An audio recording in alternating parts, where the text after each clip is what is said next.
अच्छा, एकंदरीत इलेक्शनचं वातावरण आहे.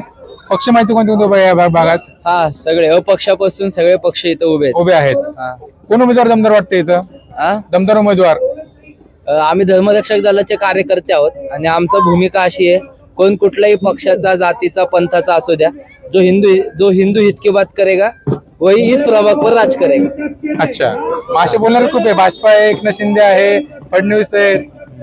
मग त्यामध्ये कसं करणार मग तुम्ही? Eknath Shinde is the best. अच्छा, मग त्यांची रणनीती जी असेल ते लोक चांगले. शिंदे साहेबांचं धर्मकार्य चांगलं आहे.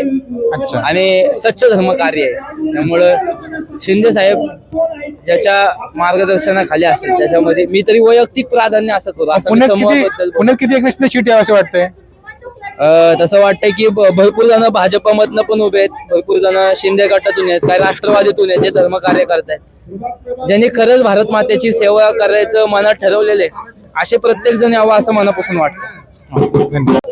काय आहे, सध्या प्रचार जोरामध्ये चालू आहे सध्या प्रत्येक उमेदवाराचे सगळ्याच पक्षांचे.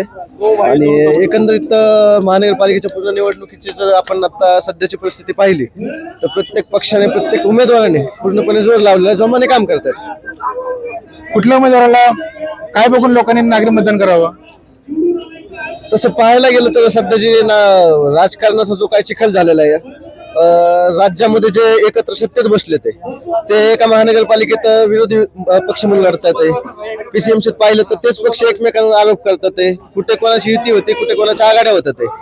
नागरिकांना ज्या प्रकारे आता सगळ्यांनी गृहीत धरलंय, मतदारांना गृहीत धरलं, आणि याच्यामध्ये मतदारांची कुठेतरी स्वतःची चूक आहे याच्यामध्ये, की राजकारण्यांना एवढं आता सध्या खुलं मैदान मिळालेलं की तुम्ही काहीही करा तरी त्यांना माहिती की सत्तेत आपणच बसणार आहे. मतदार राजा नाही की त्याला फक्त आपण नावाचा मतदार राजा अशी एक परिस्थिती निर्माण झालेली आहे. त्यांनी योग्य भूमिका, योग्य मतदान किंवा त्या सगळ्या गोष्टींना कुठेतरी विरोध करण्याची वेळ आहे.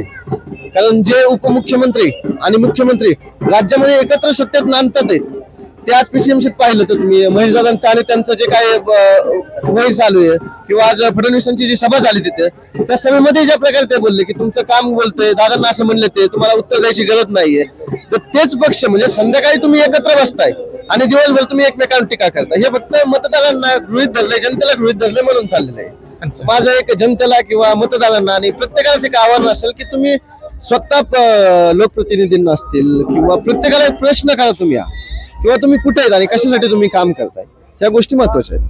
धन्यवाद. धन्यवाद.